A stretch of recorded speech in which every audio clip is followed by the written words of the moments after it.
बाबा जांगी बैठ ले गे बहिना भैया तोहरे पास।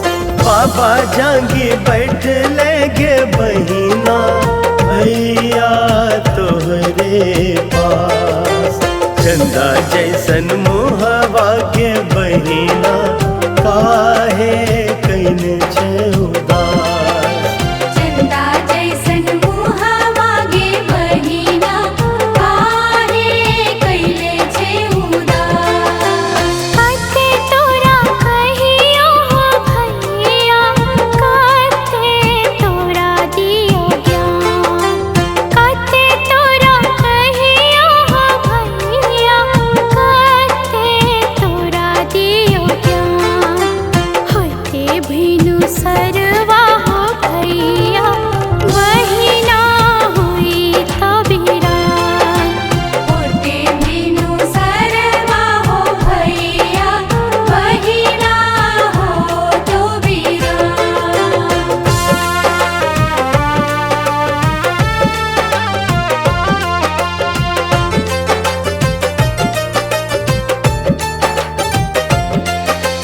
बाबू जांगी बैठ ले गे बेटी चाचा तोहरे पास।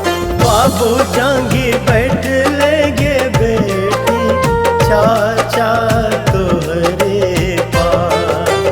चंदा जैसन मुहवा गे बेटी काहे कैने छे उदास। चंदा जैसन मुहवा गे बहिना काहे कैले छे उदास। कते तोरा कहियो हो चाचा कते दियो तोरा ज्ञान। कते तोरा कहियो हो चाचा कते दियो तोरा ज्ञान। चुटकी भर से नूरवा हो चाचा घरवा कैले सुनसान। चुटकी भर से नूरवा हो चाचा घरवा करिहे सुनसान।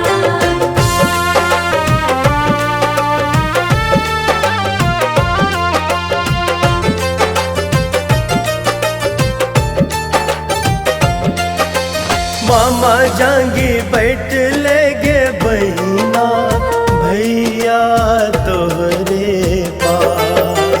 मामा जांगी बैठ ले गे बहिना भैया तोहरे पास।